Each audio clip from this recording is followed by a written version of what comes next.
Hey guys, how are you all doing? So today we're going to have a look at the GM Companion for Shadowdark. I'm going to start off straight away by saying I think this is an absolute must-have for any Shadowdark GM.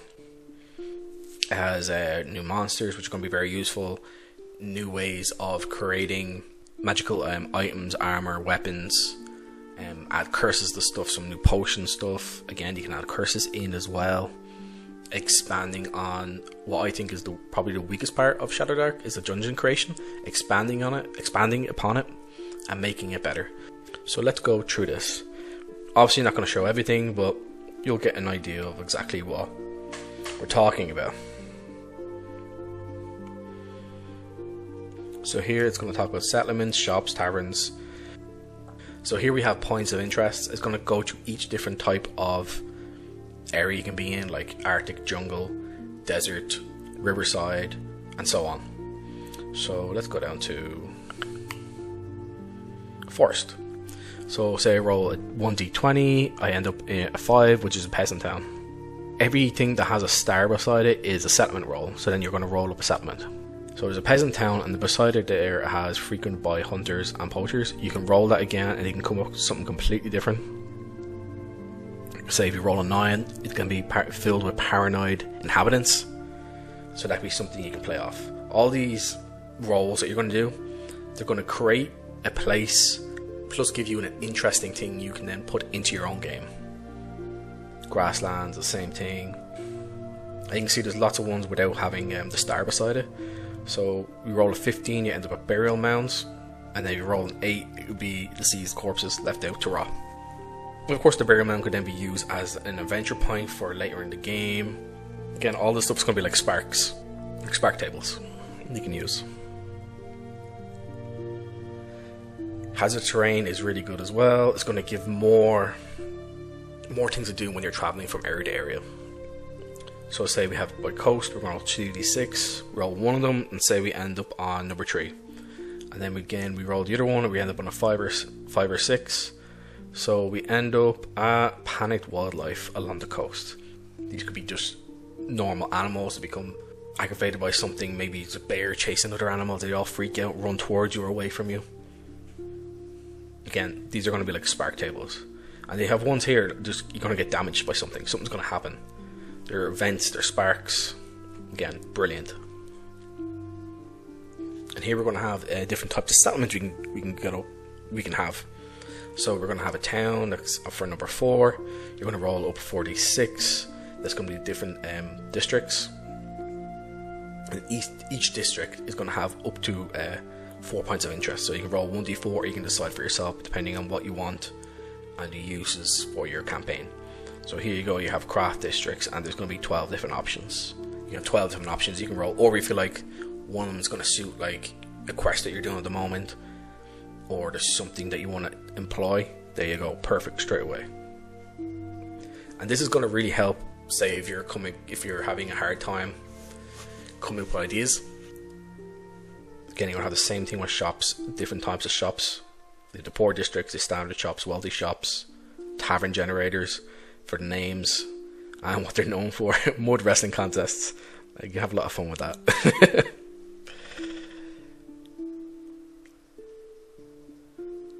Then you're going to have the menu here, and you roll a d20 and this is what you're going to get. And the more wealthy it is, the better prepared everything is. You're going to have a giant octopus if you're wealthy. If you come to a poor place, it's going to be iguana on a stick.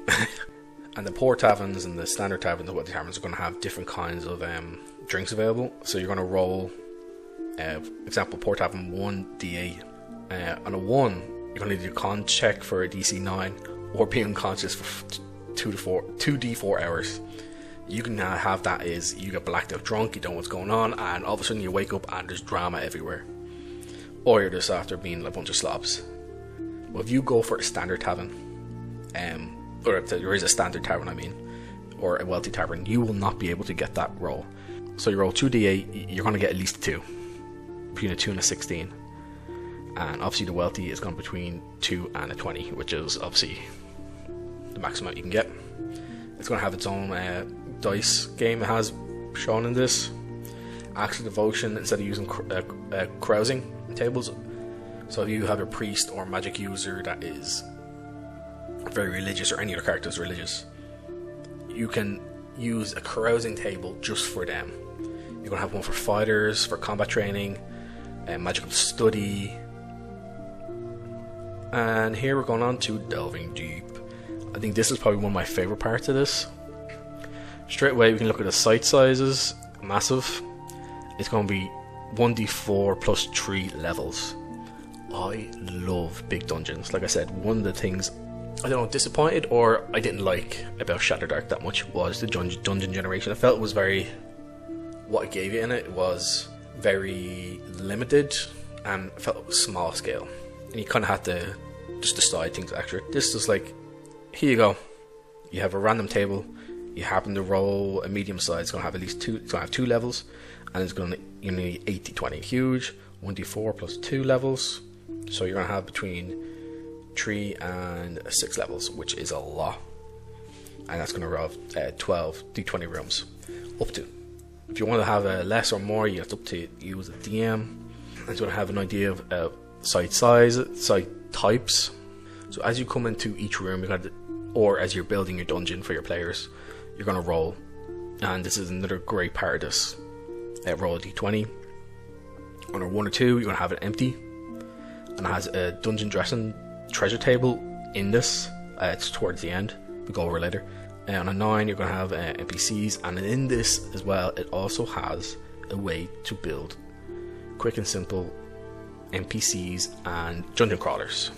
And each one of these is going to have a different entry. So we'll go to 11, change over time. And here we go, change over time. Roll a d10. You roll a 9 and you have dusty floors bearing signs of recent traffic. So as you come in, maybe you come across, there's footprints going in one direction, you follow them, and then as you're coming back out or you come across the room again, it's in a completely different direction. So yeah, there's lots of stuff here. Again, I think this is an absolute must-have. It's brilliant. It just expands upon everything within the Shadowdark core rules, and yeah, it's absolutely worth it. And Chubby Funsters is an excellent creator. I have several of his things, and I have more on the way, being printed off, including this in the physical copy. Again, you have like a solo monster, mob monster, boss monster. Let's look at the solo.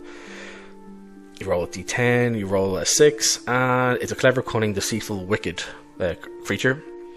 Created a 4-fight position. So what could that be? That could be pretty much any monster or creature. So maybe you have a super powerful orc, for example. You need to beef up the orc stats a little bit, and he created like a wall position. Maybe use crates and stuff like that. And he knows there's people here, and he takes aim with you with arrows. You know, like number 1 here on this is a lonely seeking companionship monster. And again, you can roll another d10 and have a completely different result. Dungeon hazards. Again, it's going to be like what we talked about earlier on the overland travel.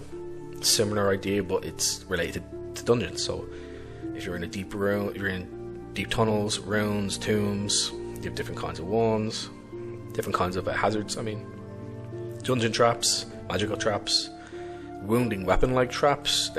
You've a lot here, and it covers pretty much everything. And here's the thing we talked about with the NPCs, a quick way to roll them up and add qualities and behaviors to them. So then this can be sort of used to relay information to your players, or just for your own understanding of the character of these NPCs. Maybe they survive, maybe they're not going to be hostile to the players, they might show up again later. Occupations for the NPCs, rival crawlers, you can roll them up, how much coin they have, their alignment, ancestry, party names, generator, their tactics, a secret the party has. Again, you don't have to roll up everything for all this stuff, it's just an idea. Now, this next section is monster tables. It's going to take the core rulebook monsters and some of the new ones that Chubby Funster added into this. I keep calling him Chubby Funster, that's what he goes by, but his name is Greg. Habit. But you have level 0 monsters you can add in. Level 1, 3, 5, 6, 9, 10. 8, 9 I mean. Of course, you don't have to do this. Like, you can have, if you're like 0 level, you can have some level 1, or if you're level 1 or 2, you can have level 3 or 4. You just have to adjust things down, maybe, unless you really want to punish your players or let them know you're not supposed to be here yet. Here's some of the new monsters. Assassin's fine. Again, earlier on, we looked on the chart, and one of the chart options for the dungeon had that plants grow very quickly and it attracts vermin. So the vermin, depending on your game, like goblins might consider vermin, it could be just rats or other small animals and insects, but it'd also be assassin vine is one of the plants that grows. So there's lots of stuff in here. Banshees, Death Beast, Devourer, Drainfly, Dwarf, Dread Knight, that's cool.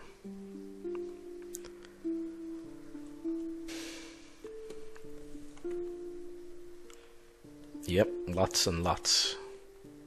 Troglodyte. The treasures. So you're going to have different treasure types, different amount of gold you can get, and it's going to go into the magical creation stuff.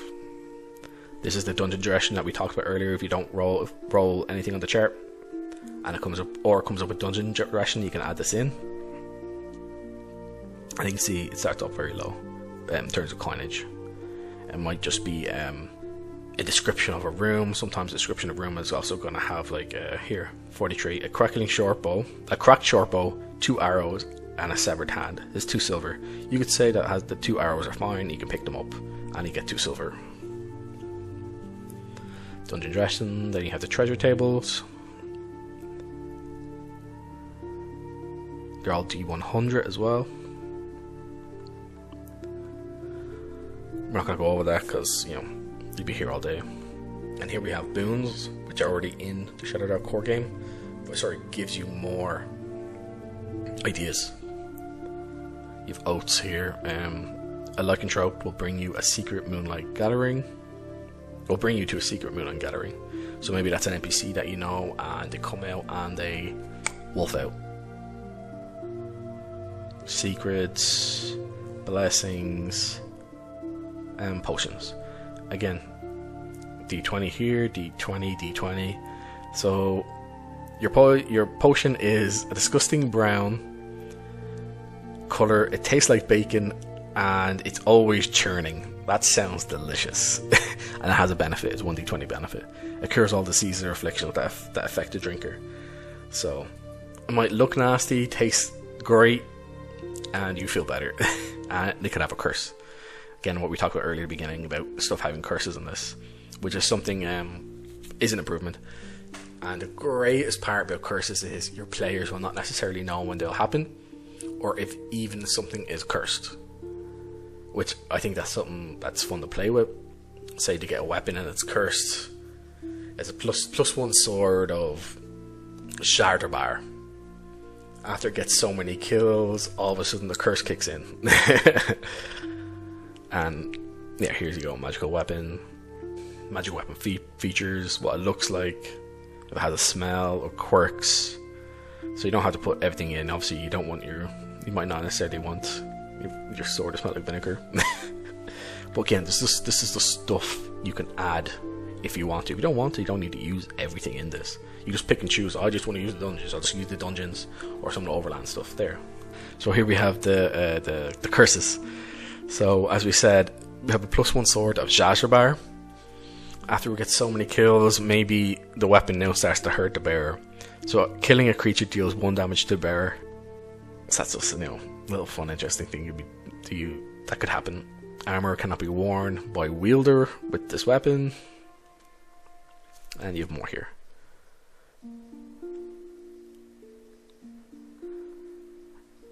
Lots more here. And you have a bunch of pre-created magic items, which you can just plug in if you wish. And I think that is basically going to be it. Yep, there's a load of them there. So, again, this, in my opinion, is an absolute must-have for any Shadowdark GM.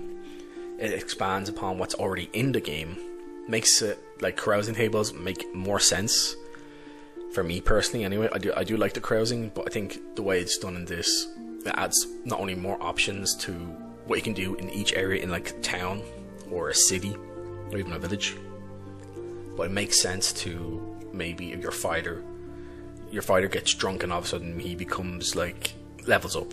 But with this, your fighter, he goes off and he trains, and oh wow, he learned something from his training. That just makes more sense. Of course, do both. You know, it's fun. It can be silly with fantasy. So yeah, guys. Again, I cannot recommend this enough. So there's not many things that I think are absolutely necessary for games, but I do think this is one of them. It just expands upon the ideas within the core rulebook of Shadowdark, and it adds improvements to where they make more sense, like the carousing tables as an option, and I do like the dungeons and the overland stuff. It's just adding more spark tables essentially, and stuff that happens, and then you can employ that into your game, especially when you're overland stuff, to make things happen. So yeah, so if you want to pick this up, you can use my affiliate link if you wish. It helps out the channel and allows me to get more stuff like this to show off. So yeah, that's it guys. I'll talk to you all again later. Like, comment, subscribe, let me know what you think.